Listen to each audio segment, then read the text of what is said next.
Assalamualaikum warahmatullahi wabarakatuh. Okey tuan-tuan yang berkenan Allah Taala. Kadang-kadang ni kita ni tertipu lah, mudah tertipu. Bukan tipah tertipu. Kita mudah tertipu dan semua. Okey, sekarang ni banyak kan, kerana bila kita dah PKP kan, PKP dan macam-macam offer daripada kerajaan apa semua, dan keluar banyak sekarang ni, banyak dalam Facebook keluar kan, labur 300.5 dapat, hari ni labur 300.5 besok dapat 11,000, hari ni labur 500 besok akan dapat 20,000. Macam-macam berlaku ada dalam Facebook dan semua. Jadi hati-hati dan semua, kita ni akan sekarang ni dikelilingi oleh scammer. Ada yang scammer yang macam tu, dah bentuk gitu, yang menawarkan perkhidmatan, kita kata memberi keuntungan yang berlebih-lebihan. Dengan 300.5 hari ni, besok dapat 11,000. Kalau kita fikir cara logik pun sebenarnya, tapi bagi orang yang terdesak, bagi kita yang terdesak ni, kita yang tak ada duit, kita kadang-kadang kita ada duit ciput, sikit ada 300.5, kita ada sikit lah 300.5 ni, kita pun terpengaruh. Okey, kalau aku masuk 300.5 hari ni, besok aku dapat 11,000. Banyak tu. Hari ni 300.5, besok 11,000 nak dapatkan mana? Lebih lah. Jadi kita akan terfikir tau.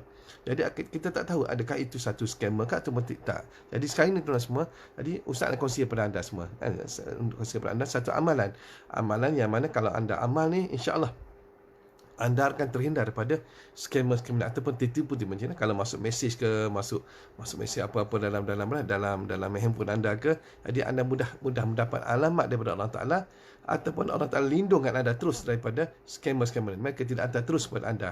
Kalau dah hantar pun, anda akan terlindung. Hati anda mungkin anda akan dapat ilham daripada Allah Taala. Hati anda akan berkata, hati anda akan kata ini adalah penipuan ke, macam-macam scammer ke, macam-macam. Ustaz kesian juga ramai ada murid-murid Ustaz yang berilmu Malaysia, mereka kata ada yang sampai 15,000, ada yang sampai 20,000, ada yang sampai 30,000, 40,000, 50,000 kena scam dengan pembuat scammer ni tuan semua. Jadi ini Ustaz kesian. Jadi kan satu amalan ni mudah dah. Ayat ni tuan-tuan semua tahu. Tuan-tuan tahu, ramai orang gantung kat dinding kan, kat dinding. Jadi insya-Allah Ustaz akan kongsi kepada anda amalan ni. Cuma tak payah tuan-tuan. Tuan-tuan baca 3 kali saja, tak dapat sembahyang, insya-Allah tuan-tuan akan dapat ilham. Tuan-tuan akan dapat perlindungan daripada Allah Taala daripada terkena scammer-scammernya seperti ni. Dia maklumlah, kita sekarang ni kita dalam keadaan terdesak kan. Tak boleh kata kita tak boleh marah pada orang yang tertipu tu.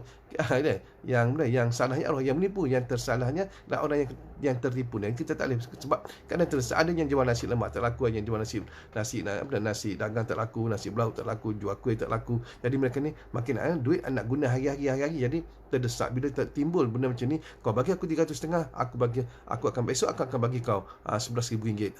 Macam-macam. Jadi kita akan tertipu dengan benda macam ni. Jadi insya-Allah, tapi syarat jika anda menyertai satu modul Ustaz, iaitu modul ilmu tupukan Tok Kenali. Ilmu tupukan Tok Kenali tu semua. Naiklah ilmu tupukan Tok Kenali pula. Ilmu tupukan lam kilas, yang mana Ustaz terima daripada Tok Kenali dan semua. Ustaz terima daripada Tok Kenali dan semua. Jadi kalau tuan-tuan ambil modul ni, insya-Allah Ustaz akan kongsi pada cara percuma dan semua. Ustaz akan bagi cara percuma. Itu satu amalan yang mudah, tetapi memberi kesan yang bagus, yang tinggi kepada anda yang sering kena tertipu pada orang. Dan juga bagi kita yang tak pernah kena tipu ni, takut satu hari kita tertipu dan semua, maka bagus juga kita amalkan. InsyaAllah, jangan lupa dalam ilmu pukulan lam kilas. InsyaAllah, kalau anda daftar, insyaAllah anda akan dapatkan ilmu tersebut. Assalamualaikum warahmatullahi wabarakatuh.